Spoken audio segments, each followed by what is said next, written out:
Hi, third graders. I'm missing you quite a bit these days, so today I had to get out my Herman shirt. And I've been wearing it all day, thinking about all of you. And I'm so excited to see you again. Today in reading, we're nearing the end of our research unit for animal research. So we have this week and we have next week left. So I want you to dig in and try to do your very, very best for the next 2 weeks in reading, because the next 2 weeks are really important.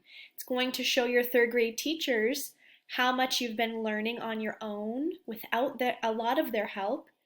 And it's going to show us really what you remember all the way through the year, because these last couple of weeks we're going to put together a lot of the things we've been working on all year. So this is a perfect time for you to really do your best and show us what you know.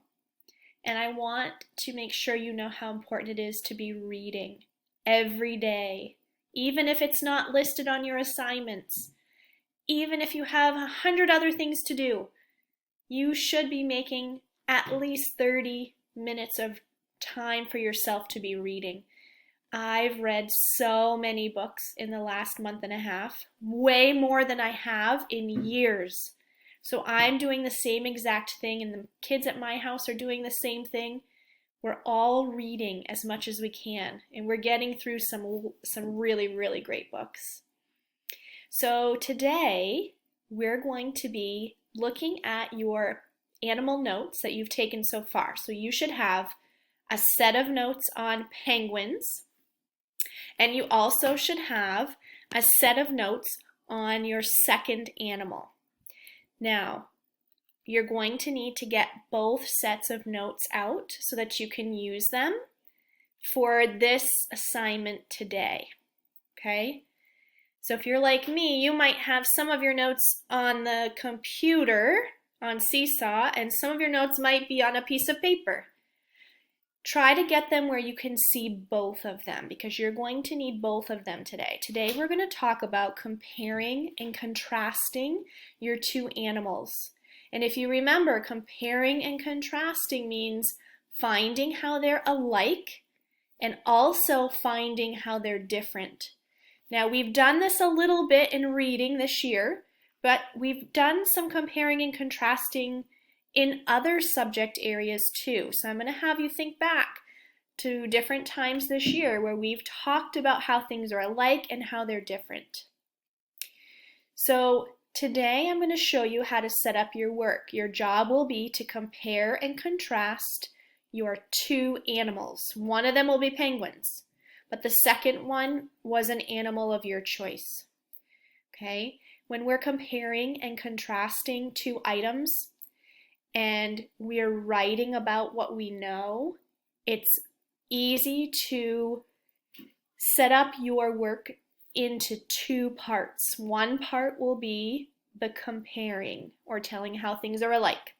And the second part will be the contrasting, telling how they're different. So on your assignment today, I'm going to show you on a piece of paper how to organize my work, but you also can have the option of doing it by typing on your assignment, and your assignment will look the same. You'll have two different parts. I'm going to switch my camera now over to my notebook page so that you can watch me do my note taking. And actually, today's work isn't just taking notes. It is writing complete sentences and actually making a couple of paragraphs about what you know. So we're really going to make sure that we do complete sentences with capital letters, punctuation, and we're going to spell things correctly if we can, and we're going to do our very best work. Okay, so I'm going to switch my camera now. And okay, so here's my notebook page. If you're doing this on the computer screen, it will look just the same. Now today when I'm doing mine, I'm not going to do two animals because I don't want to show you all the answers that you're going to be finding in your comparing and contrasting work. So I'm going to show you by comparing and contrasting two fruits, but please don't be confused. you're going to compare penguins and your second animal. So you're going to write penguins here, and you're going to write your second animal here. But for today, I'm just going to show you using fruits, and I'm going to use an apple and an orange. So that's the first thing you're going to do. You're going to put penguin and then whatever your second animal is. Now, when you're comparing and contrasting, I like to start with how things are alike. So I'm going to start with how apples and oranges are alike. And then I'm just going to put that right here. I'm going to say how they're alike. Now, the work I'm going to do today is going to be incomplete sentences. I probably should be able to fill half a page to a page about how they're alike. And I'm going to do the same thing for how they're different. Half a page to a page of writing. Okay? So I'm going to start with how apples and oranges are alike. Apples and oranges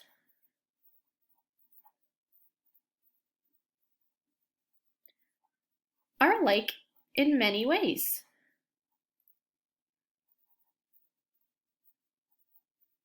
See how I started with an indent for my paragraph? This is going to be my first paragraph. So now I need to tell how they're alike. One way they're alike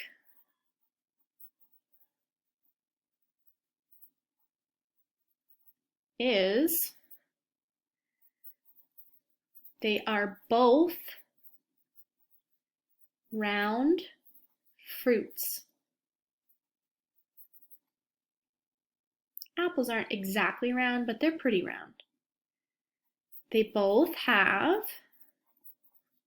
seeds inside and a part that people eat.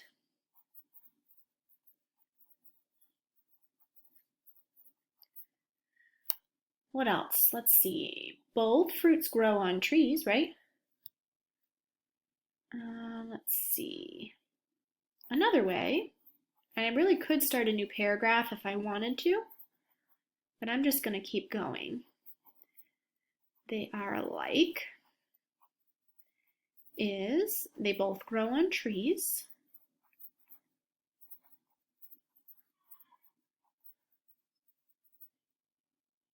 And really, they do both grow during the warmer weather. So I should include that. Another way they're alike is they both grow on trees during warmer weather.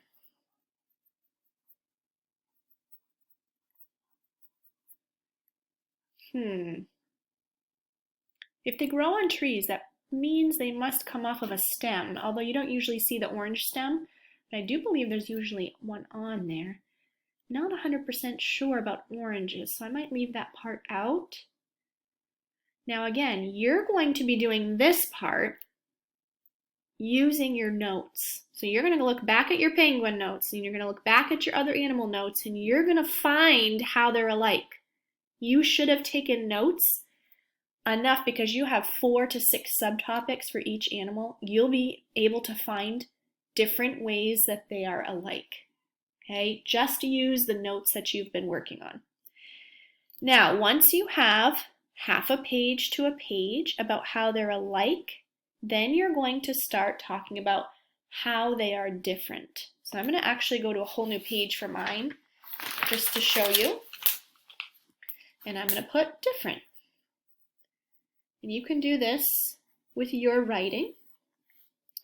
So now I'm going to tell how apples and oranges are different. Apples and oranges are also different in many ways.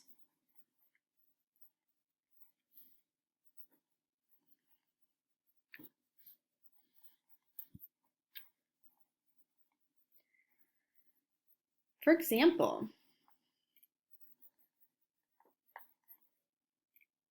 apples come in many different colors.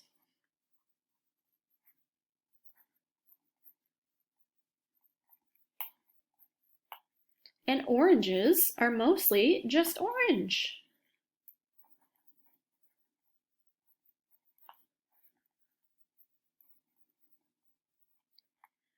So let's see. Another difference is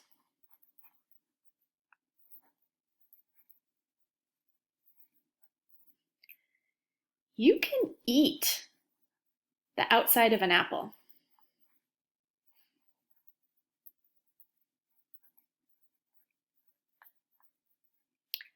But with oranges, you take the peel off.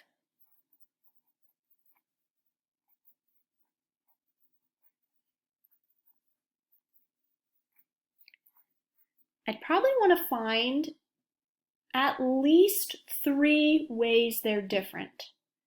So I would keep going to get a third way that they're different. I could say something like the inside of an apple seems pretty smooth and the inside of an orange is very bumpy and wrinkly. That could be one. I could say that oranges grow in tropical places like Florida and apples can grow in a lot of different places as long as it's in a warm type of season. Now, I would keep going with this. Again, I would need half a page to a page before I can be finished with what I'm writing. Okay? Okay, so now you've seen my note taking. And remember, you're not doing fruit. That was just my example today. You are going to be comparing penguins to whatever your second animal was. Okay? Please do your very best work. Write in complete sentences and fill up half a page to a page. Remember, you're proving to your teacher that you know how to do this, that you've done lots of research on your animals, and that you can put together everything we've learned in 3rd grade so far. When you finish your assignment and you've submitted it to your teacher, you should go off to read today. Today is your choice. If you are finished reading about your second animal and you want to go on and read about anything of your choice, please do that. And from here on out, I would like you to be reading any books of your choice, okay? And it really should be at least 30 minutes a day. That's what we would have done if we were at school. And plus, you would have done more reading at home at night. So really, really important for you to just read as much as you can. Okay, good job today. Go off and do your best comparing and contrasting and submit your very best work.